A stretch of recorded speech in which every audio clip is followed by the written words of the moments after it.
Muito boa tarde a todo mundo que está aqui nos assistindo, da audiência da BNews TV, do Arena BNews. Nós estamos aqui hoje direto da sala de imprensa jornalista João Borges Burger para entrevistar esse querido rapaz aqui, né, Ítalo Rodrigues, diretor executivo de futebol do Esporte Clube Vitória. Em primeiro lugar, Ítalo, eu queria agradecer a você, né, em nome do Esporte Clube Vitória, a Roque também, que contribuiu, né, e aceitou estar aqui batendo esse papo com a gente.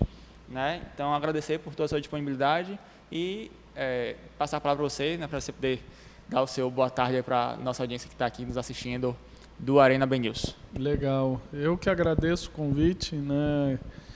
É sempre um prazer estar podendo falar, né, um pouco do que é feito, um pouco da função, um pouco do Esporte Clube Vitória em geral, né, que é esse clube que, apesar de pouco tempo, né, que aqui estou cerca de 7 meses, né, tem sido 7 meses intensos e, sem dúvida alguma, já faz parte aí da minha história. Pois é, você falou aí que você tem 7 meses aqui no Vitória, realmente um tempo muito curto. E se a gente parar para fazer uma perspectiva daquele Ítalo que chegou aqui em março, se eu não estou enganado, no início de março, para o Ítalo de agora, né? Quais foram os desafios que você enfrentou naquele... Você chegou aqui no Vitória, viu a situação, viu que tinha um desafio grande para enfrentar com a missão que o presidente Vitória, Fábio Mota, tinha ali incumbido. Você, aquele Ítalo de hoje, vendo o momento atual, estaria realizado ou ainda falta algo mais? Vou começar pelo final, ainda falta. Eu acho que a gente, como profissional, dentro de um clube como o Vitória, a gente sempre vai almejar mais coisas. A gente sempre vai querer dar um passinho a mais, independente, obviamente, da gente, né, vir numa crescente, numa evolução.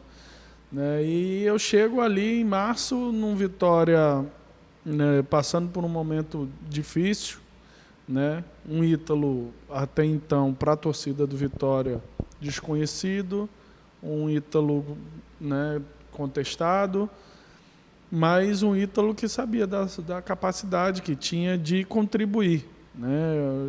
O Vitória não mudou a chave, não está conquistando, né, seus objetivos por meu trabalho, por meu mérito só. Né? Obviamente eu tenho a contribuição, mas de todo mundo, entendeu? Então acho que a partir daí a importância de justamente você trazer a função, a importância de cada pessoa que aqui está, né, que muitas vezes não aparece, que ninguém muitas vezes não sabe o nome, mas que de fato contribui ali. Né? Eu digo sempre que as pessoas que estão fora de campo, elas não são menos importantes do que os atletas. Né? Os atletas são sim os artistas, né? Mas eles só conseguem se potencializar, se sagrar, né, bem dentro de campo, entregar rendimento com a atividade de todo esse staff que está atrás, de toda a estrutura que o Vitória hoje oferece. E isso eu gosto sempre de destacar, porque tem feito muita diferença. Apesar de aparecer pouco, tem feito muita diferença. Maravilha. Agora, fazer um recorte aqui, Ítalo, porque muita gente, quando ouve falar em diretor executivo de futebol, imagina só aquela pessoa, aquele profissional que vai fazer ali a ligação da diretoria com a comissão técnica, com os jogadores, questão de contratação. Mas se a gente aprofundar um pouco mais, a gente sabe que tem ligação com outros setores. Você próprio falou que tem um trabalho, um staff muito grande. Dentro do Vitória, quais são os setores que a sua função, o diretor executivo de futebol, está ligado, está atrelado nesse momento? Importante a pergunta, acho que é tentar desmistificar que o diretor é o responsável para contratar e demitir simplesmente pela questão da montagem do time. Né? A gente, como diretor, como executivo de futebol, nós somos responsáveis por gerir. Né? Você contratar um profissional para implementar processos, para gerar as ações do dia a dia, né, para conseguir coordenar e comandar toda uma equipe multidisciplinar que não é pequena e não é fácil de se gerir. Né? Agora falar que montar um time de futebol no papel, com dinheiro, não seja a atividade mais difícil do diretor de futebol. Você gerar um ambiente, você ter essa estrutura, esses profissionais, todo mundo se comunicando, falando a mesma língua, contribuindo no dia a dia, somando, talvez seja até mais difícil. Né? Então, é algo que é muito complexo. Né? Você tem uma equipe multidisciplinar com fisioterapeuta, médico, psicóloga, fisiologista, preparador físico, enfim, nutricionista. Além disso, todas as áreas têm estagiários, enfim, e outras funções que com certeza eu não estou lembrando de todas, que um trabalho depende do outro. O trabalho da nutricionista depende do fisiologista, depende da psicologia, depende do preparador físico, depende do treinador. Então, tudo é muito interligado, entendeu? Então, se você não consegue fazer um processo, que aí eu gostaria de ressaltar mais uma vez, como eu sempre faço, eu cheguei aqui, os processos já eram muito bem definidos, né?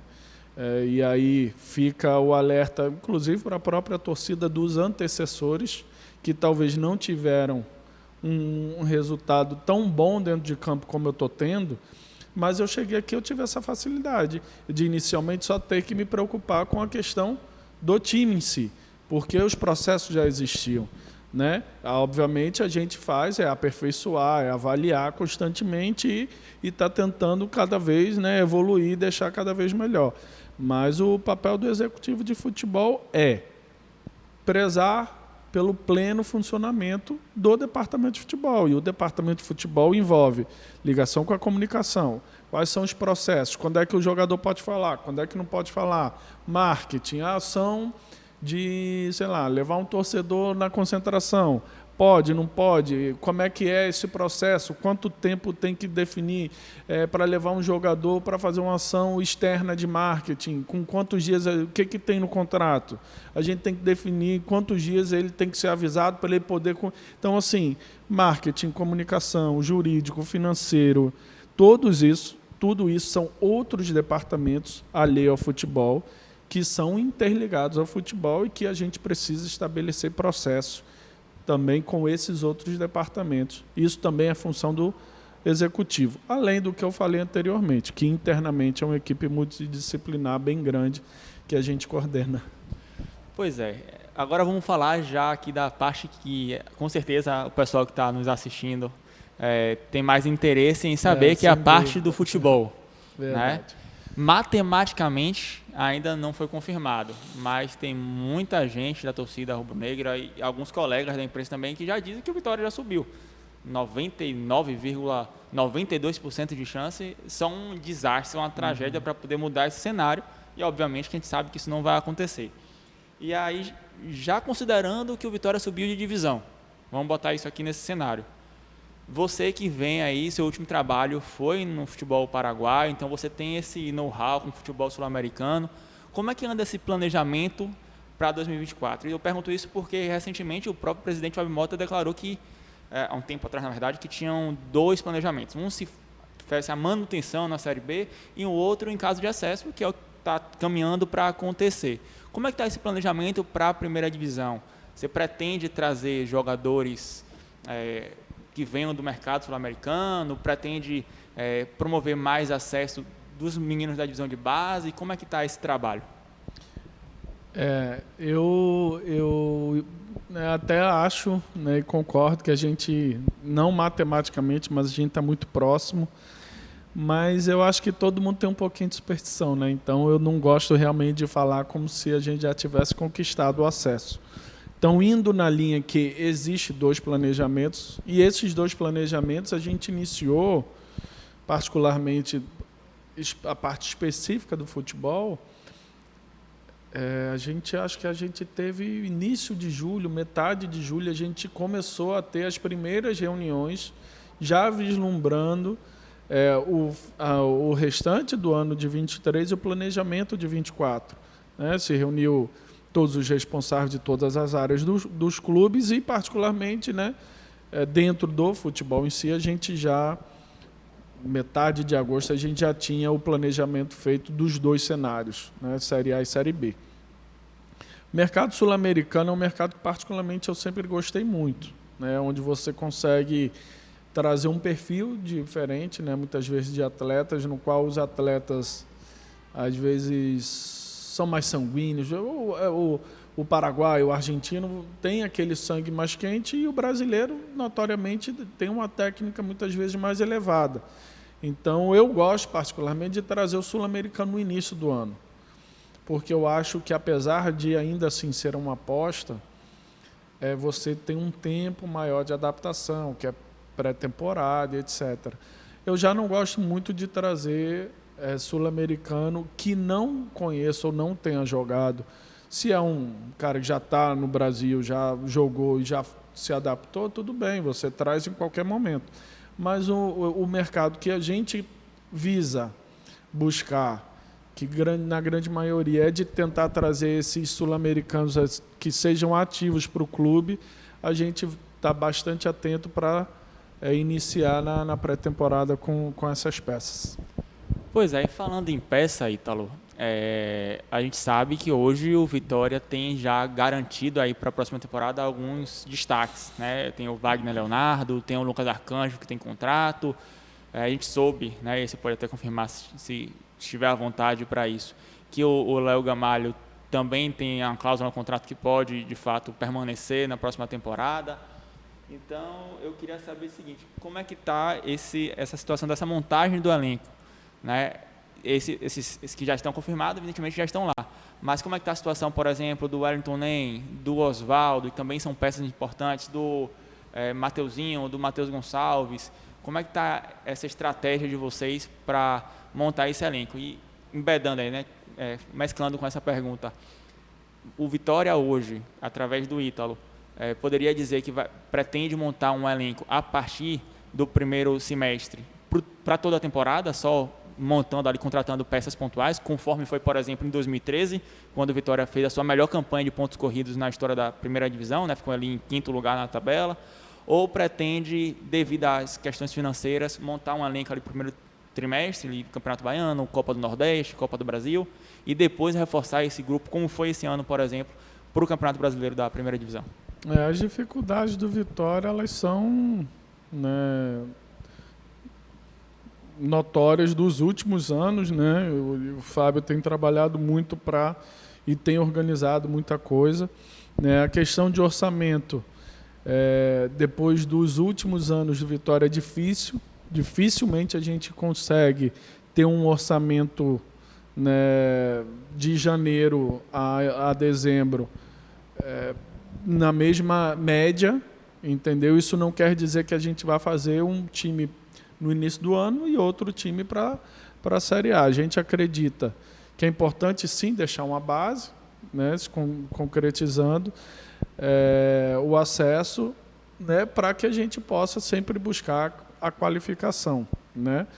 Hoje em dia a gente trabalha no Brasil com janelas, que foi algo novo que passou a ter. Eu particularmente gosto desse formato. Eu acho que obriga você a se organizar, né? E quem consegue usar melhor e estrategicamente agir bem acaba se beneficiando dessa questão dessas janelas, né? Então, assim, existem alguns atletas que têm cláusula, sim, de renovação automática em caso de acesso. A grande maioria deles são condicionadas à performance, então um percentual X de jogos ou alguma coisa do tipo, e aí seja o Léo ou qualquer outro, existem outros também, mas o posicionamento do Ítalo em si é que todo tipo de renovação, né, seja tratado. Isso não quer dizer que a gente não esteja planejando ou não esteja conversando com os agentes, mas os atletas hoje que estão no elenco do Esporte Clube Vitória, eles precisam se preocupar e se concentrar única e exclusivamente nos jogos, né? A gente precisa concretizar matematicamente, conseguindo atingir esse é o primeiro objetivo do acesso. A gente precisa buscar esse título, que é muito importante para a história do clube e individualmente para todo mundo, né? Eu, particularmente, durmo e acordo, obviamente, pensando nesses objetivos que a gente traçou. E aí, a partir daí, sim, a gente externa, a gente fala, ó, fulano deve ficar, fulano não deve ficar, a gente deve manter 100% do elenco, a gente vai manter 10% só do elenco. Mas hoje é importante frisar que, para a nossa continuidade desses 5 jogos, para a gente atingir os objetivos que a gente tem ainda, é que esses atletas se preocupem simplesmente em jogar. Porque depois disso eles vão ter as férias, eles vão ter o sentimento, se Deus quiser, de dever cumprido, e aí sim é o momento da gente tratar, né, individualmente. Mas para a torcida ficar tranquila, isso não quer dizer que a gente já não esteja trabalhando sobre isso. É mais uma questão de manter o foco deles. Perfeito. E aproveitando que a gente está falando de atletas, quando a gente trabalhou isso nas nossas redes sociais, lá no BNews, falando que a gente vinha conversar com você, alguns torcedores se manifestaram com algumas curiosidades. E uma dessas curiosidades foram 2, eu vou fazer 2 perguntas separadas. A primeira delas, eles querem saber como foi o processo de aquisição do Wagner Leonardo, porque naquele momento surgiu muito burburinho, dizendo que ele tinha proposta de futebol europeu, do Porto, tinha proposta de futebol brasileiro, que ele não ia ficar no Vitória e tudo mais, e acabou permanecendo. Vitória conseguiu o recurso, foi lá e bancou lá contratualmente a aquisição do atleta. E a outra pergunta, já nesse meio também, é a divulgação recente, né, saiu até no podcast do Leão, da possibilidade de compra dos passes em definitivo do Dudu e do Edson Lucas. Queria também saber como é que está esse processo, né, se já está tudo formalizado, se está tudo certo ou ainda está em negociação. Tá. Wagner Leonardo, né? Wagner Leonardo era um jogador que particularmente eu conhecia bastante, né, apesar de nunca ter trabalhado, mas já tinha acompanhado, né, tenho ligação com pessoas que trabalharam com ele, e ele vinha de uma pré-temporada, se eu não me engano, com 2 jogos. Então a gente conseguiu, naquele momento, já negociar. Eu falo a gente é porque existe um processo, né, desde o presidente ter mérito até toda essa equipe que, obviamente eu não vou citar um por um, mas que tem 4, 5 pessoas aí envolvidas. Então a gente conseguiu negociar, né, através de mim, mas com mérito de todos, muito bem a vinda do Wagner Leonardo. E ali a gente já deixou amarrado a extensão do contrato dele, um valor que não quer dizer que seja baixo, mas um valor que a gente saberia que a gente conseguiria honrar, entendeu? E o próprio Wagner tinha um interesse já veio com o interesse de, eu quero vir, eu estou indo para a gente continuar esse projeto. Então, não teve proposta, nenhum tipo de proposta oficial pelo Wagner. Nenhum tipo. É normal. E assim, eu pego o telefone talvez quase todo dia e ligo, e a situação de tal atleta? Isso não quer dizer que eu vá fazer uma proposta, mas eu quero me informar. Então, isso sim acontece, mas que dentro do nosso meio é totalmente normal. Não houve nenhum tipo de proposta.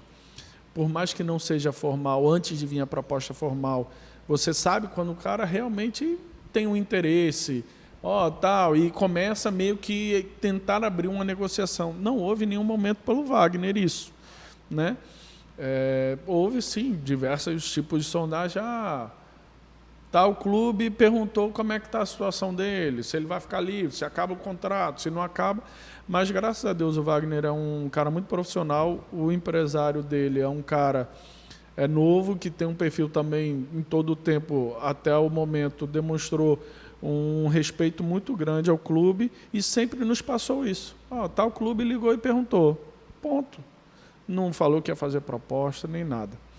Quanto a Dudu a gente já manifestou, porque existia uma data para a gente se manifestar quanto à questão de aquisição ou não. Então a gente já manifestou que a gente quer a continuidade do Dudu e o restante dos pontos encontra-se em negociação. O Edson, a gente não manifestou, mas a gente está tentando entender um pouco do contexto, de conversar com o agente, com o clube que é detentor dele, para saber, e dentro do que eu posso falar também, é um atleta que a gente está negociando, existe uma negociação, mas que não encontra-se tão avançada como as outras. Perfeito. Eu vou te fazer mais uma pergunta que é de bastidores de quem trabalha na imprensa com o esporte. A gente ouviu nessa última semana, e aí você pode confirmar se foi sondagem, se teve proposta ou não, mas uma conversa de que o Atlético Mineiro tinha buscado informações de fato sobre o Lucas Arcanjo para tentar contratar o profissional para a próxima temporada. Realmente existiu essa sondagem? Houve algum avanço? Não houve? E não havendo, o Lucas Arcanjo está seguro no Vitória para 2024? O Lucas tem um contrato longo, a nossa ideia é que ele possa permanecer e tenha sequência. Eu, como profissional, né, que óbvio que tem o carinho por todos, tem a identificação, eu não tenho apego a deixar de fazer nenhum tipo de negócio. Eu acho que desde que o negócio seja bom para o Vitória, para o atleta do Vitória e para o clube que quer, não tem problema nenhum. Agora, não houve qualquer consulta ou qualquer...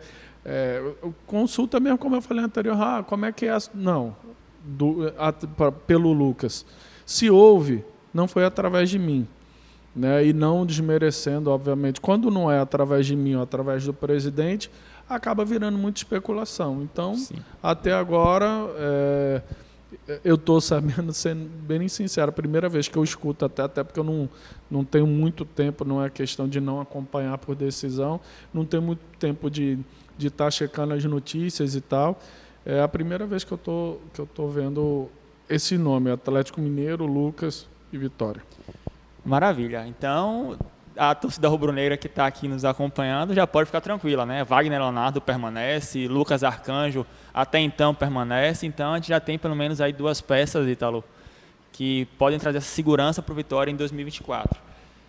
Agora, falando nessa situação de 2024, eventual Série A, provável primeira divisão, o Vitória está repetindo aí o que aconteceu lá em 2006, terceira divisão, subiu para a segunda, de imediato para a primeira divisão, e muito provavelmente, e a torcida do Vitória está esperançosa com isso, vem aí o primeiro título nacional do Vitória.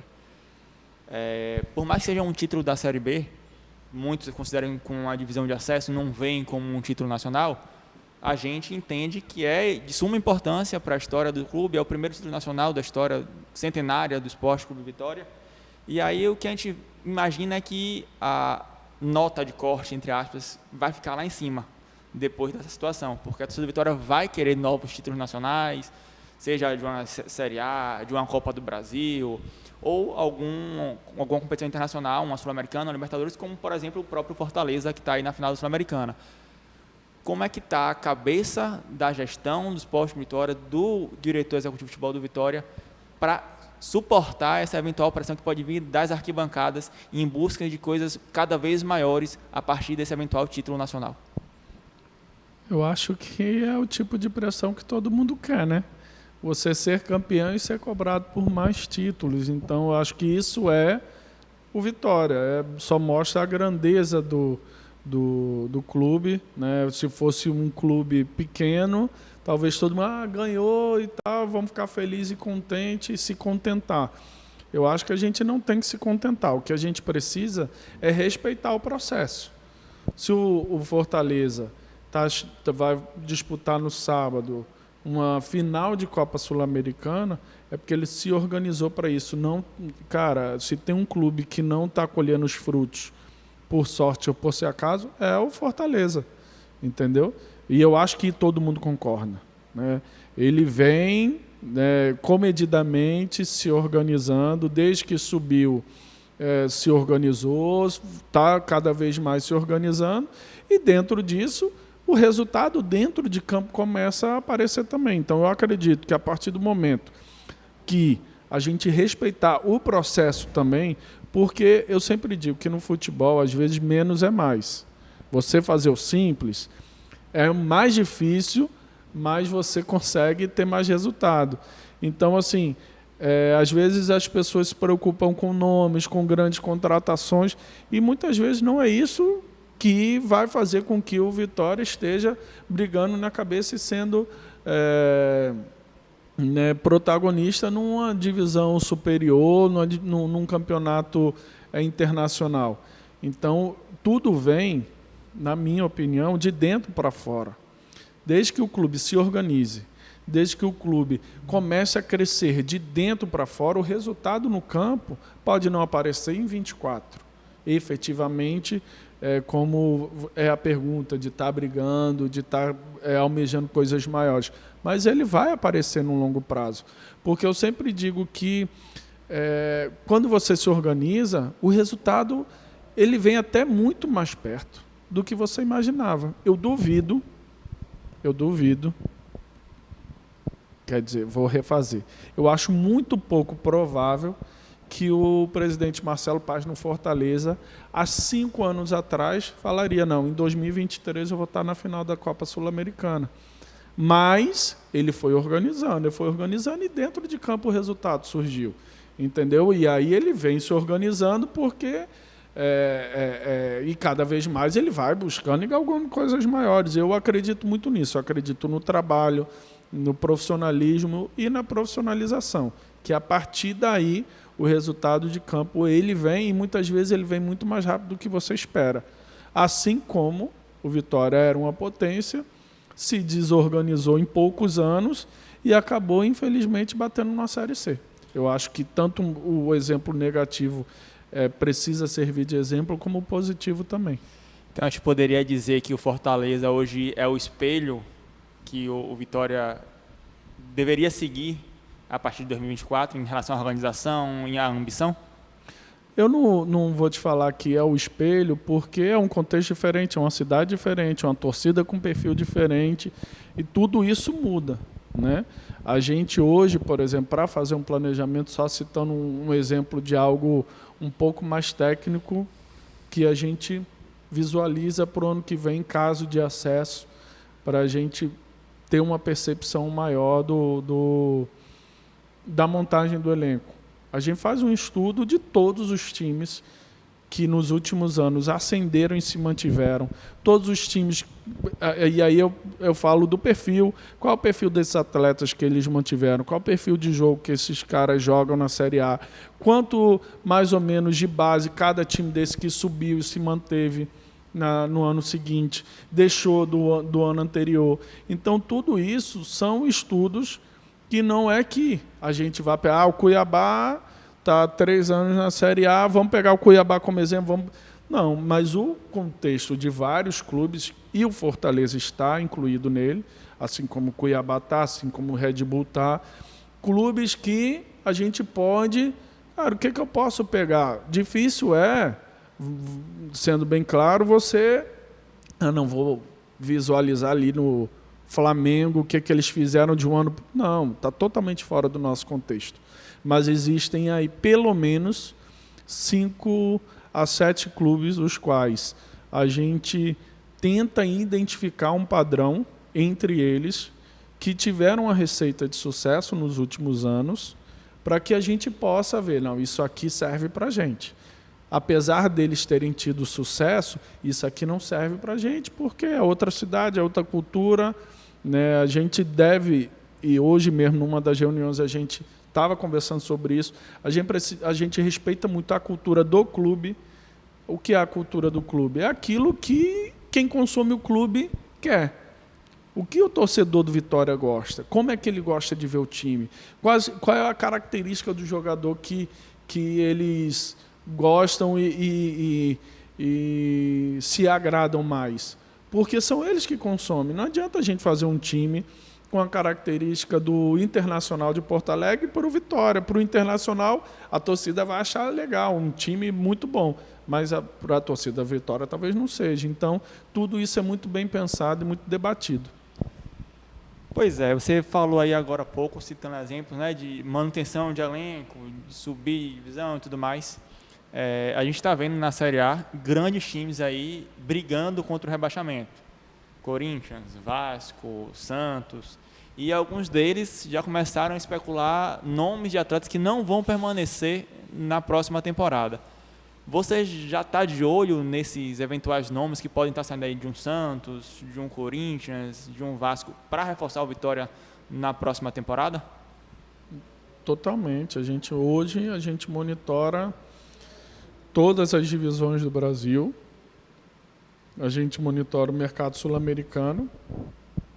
A gente monitora alguns times de primeira divisão da Europa e vários times de segunda divisão da Europa, porque a gente acredita que são locais que a gente pode captar e que a gente consegue financeiramente igualar, né? Dificilmente a gente vai conseguir ir lá no Porto e comprar um jogador do Porto, mas em outros times da primeira divisão a gente talvez consiga, em vários da segunda a gente talvez consiga, né? Então, esse exemplo que você citou é um exemplo que eu falo muito. Se a Série A importante fosse só o orçamento, você não tinha tanto clube com os maiores orçamentos brigando para não cair. Então, assim, não é o dinheiro. E aí é um apelo para a torcida, mais uma vez, não é o dinheiro, não é o nome, entendeu? É o perfil, é a característica, é o atleta que venha, como a gente fez esse ano, né, e tem feito uma boa campanha com vários nomes desconhecidos, mas que encaixam no perfil e na característica da competição. E é isso que a gente pretende buscar para o ano que vem. Óbvio que vários desses grandes clubes que estão aí nessa luta, né, de permanência na Série A, tem vários nomes que a gente se agrada, né, e que a gente vem monitorando, como eu tinha dito. Então, a gente espera sim, né, ter continuidade para poder fazer o melhor de verdade para o torcedor, para o Esporte Clube Vitória. Beleza, Heitor. Não sei se você vai lembrar, mas eu falei que quando a gente anunciou, né, essa entrevista para o torcedor do Vitória que estava assistindo o Arena BNews, eles vieram algumas perguntas. E uma outra que é um assunto um tanto quanto polêmico, eu vou confessar para você, mas que desde o ocorrido sempre está na boca da torcida do Vitória querendo entender mais, que é a situação do Santiago Trellis.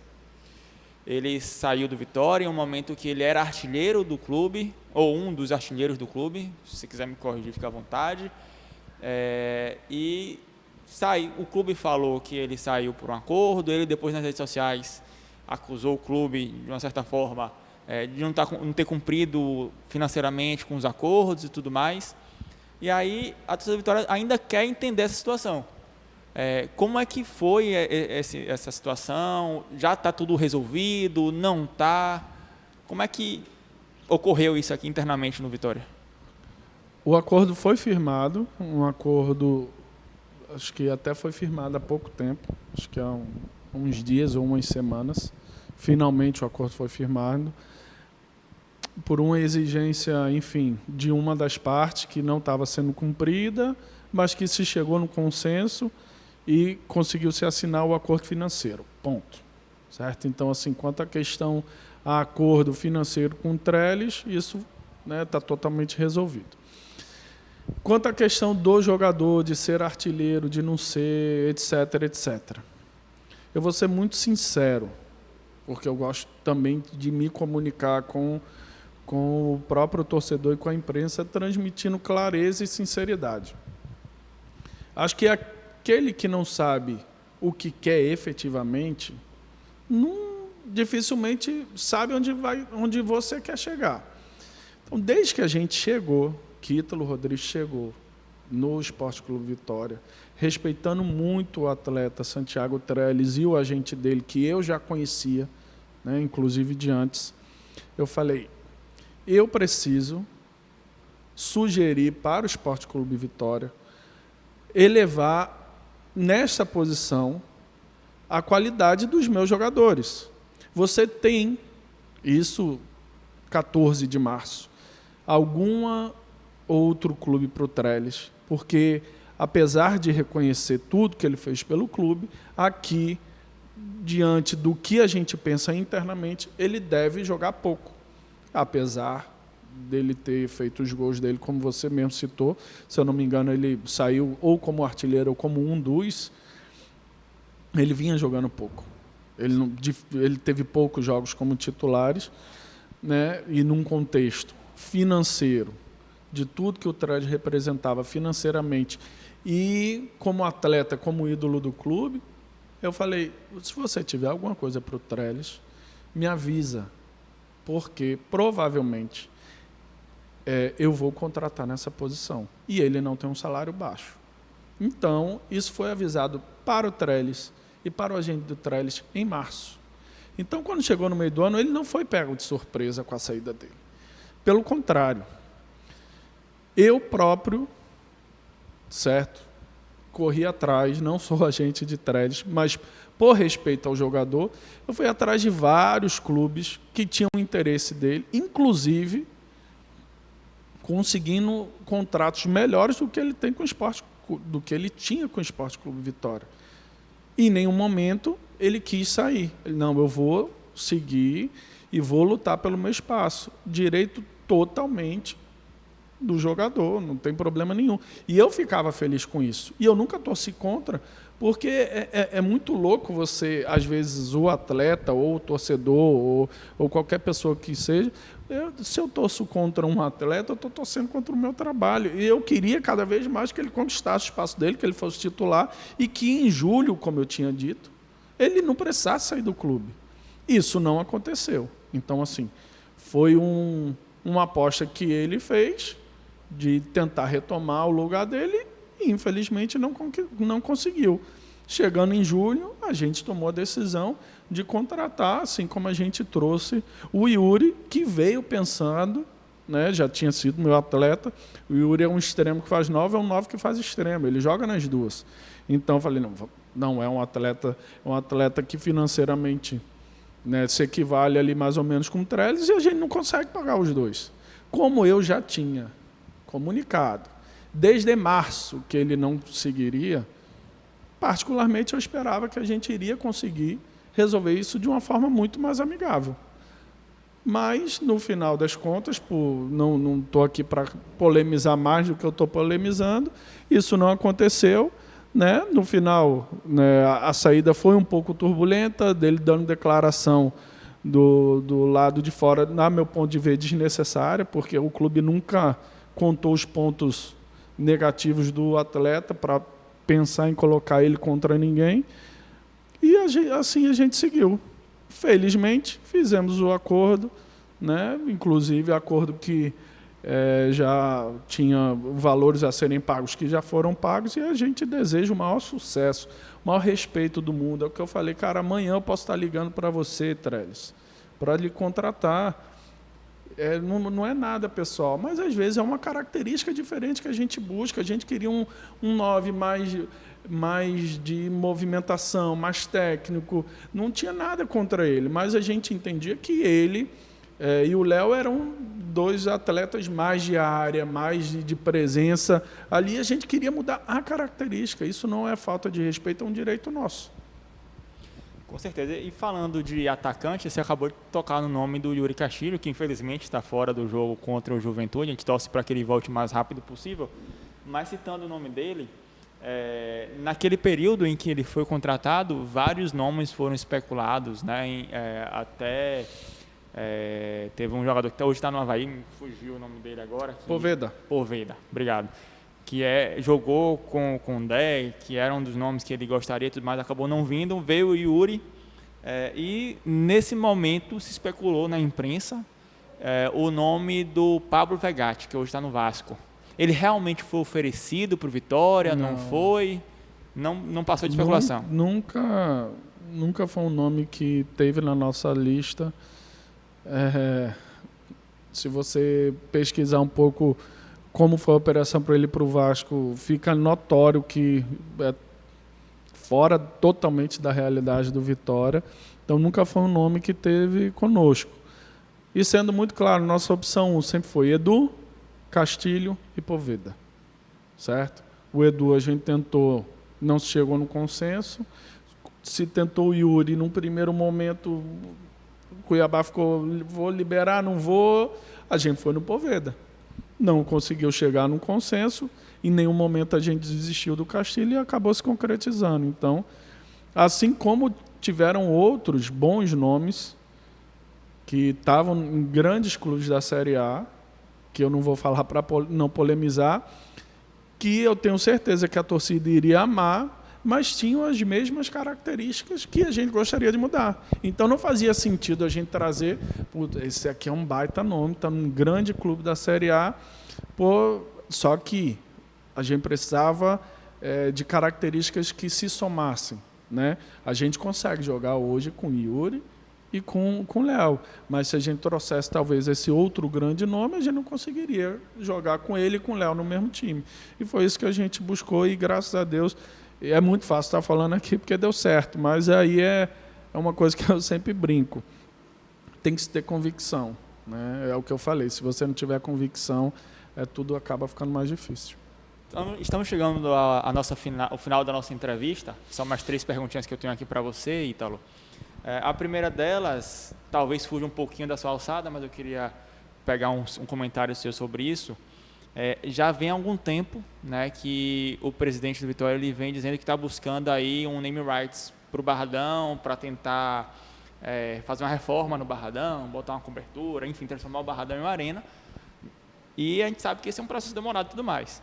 Só que aí vem a pergunta, se isso acontecer daqui para o final do ano e precisar interditar o Barradão para essa reforma de imediato, o Vitória teria 2 opções para atuar como mando de campo, a Arena Fonte Nova e Pituaçu.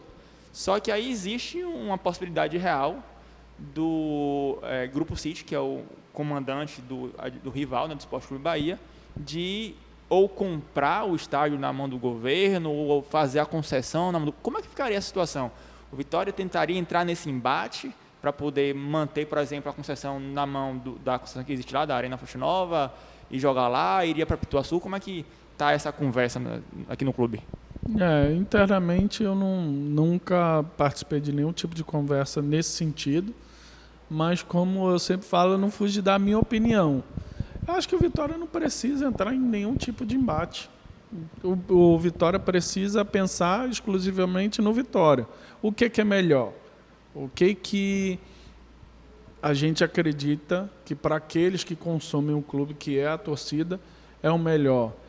É jogar em X estádio ou no outro?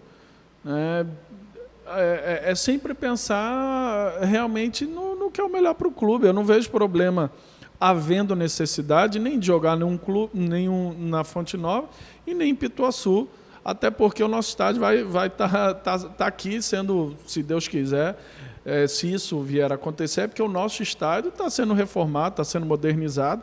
Isso é um ponto positivo. E onde quer que a gente vá jogar, que fique, pelo que eu estou vendo, muito claro, vai ser temporário. Então, não tem porquê, acho que seja num lugar ou no outro, a gente vai estar tentando sempre se preparar da melhor forma. Maravilha, Ítalo. E as 2 últimas perguntas. A primeira delas é um tema que, de certa forma, ainda mexe com a torcida do Vitória. Nós temos uma parcela da torcida que é favorável e outra parcela que é um pouco contrária por suas preferências pessoais, vamos dizer assim, que é em relação ao Léo Condé, treinador do Vitória. Em relação à permanência dele para a continuidade desse projeto numa Série A.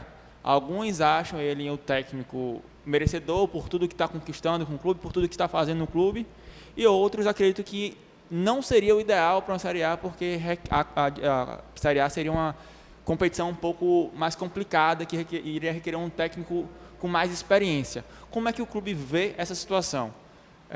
A permanência do Léo Condé para 2004 é certa, não é? Está em negociação? Ou já se pensa em fazer uma alteração no comando técnico do Sport Clube Vitória? Cara, sendo bem sincero, se eu disser que o Léo não tem know-how, não tem porque é inexperiente para a Série A, eu também sou. Então também não deveria ficar. O que eu vejo do futebol em geral é você ter a capacidade de exercer o trabalho. Porque o que muda da Série A para a Série B, obviamente são 2 divisões, o nível dos times são muito maiores, é muito mais relacionado ao elenco, o nível técnico e de elenco que você vai montar do que propriamente... eu tento desclassificar e desmistificar um pouco isso, sabe? Porque eu acho que não é justo. Eu acho que tem muito treinador na B que poderia estar treinando a Série A e não está simplesmente porque se rotula. É treinador de Série B. Tem muito treinador... Eu já trabalhei 2 anos, não como diretor executivo, mas participando e dentro de um clube de futebol na Série A. Tem muito treinador que eu não contrataria para a Série B e que segue treinando na Série A, entendeu? E que muitas vezes a torcida acha que é um grande treinador ou que tem porque simplesmente ele foi rotulado como um treinador de Série A. Então eu prefiro pensar um pouco fora da caixa. Eu não posso cravar o nome do Léo aqui, porque eu também não sei nem se eu vou estar aqui, porque eu também não renovei meu contrato. Obviamente, internamente, conversando com o Fábio informalmente, eu acho que não é nem o momento de se falar de renovação minha ou de Léo. Como eu falei, a gente só pensa nas últimas rodadas e em atingir os nossos objetivos. Mas, sem dúvida alguma, eu acho que o Léo é muito merecedor. Passou por cima de todas as contestações que houveram em cima dele, entendeu? De qualquer tipo de coisa, a pessoa pode até falar, poxa, eu não gosto do estilo, eu queria que jogasse diferente. Mas você contestar ou dizer que o cara não tem a capacidade ou não teve os méritos nos objetivos que, se Deus quiser, a gente vai conquistar, é muita injustiça. Então, eu acredito que ele seja merecedor, sim, de continuar no Vitória, e eu espero que a gente consiga, né, os objetivos, todas as metas, para que aí sim a gente comece a falar dessa continuidade. Perfeito, Ítalo. E para fechar, é uma outra pergunta que divide muita opinião na torcida rubro-negra, mas é uma pergunta leve. Faltam aí 5 rodadas, né? Desconsiderando a 34ª contra o Juventude. Tudo está caminhando, processo e para o primeiro título nacional do Vitória. Acontecendo, o Vitória coloca estrela em cima do escudo ou não coloca?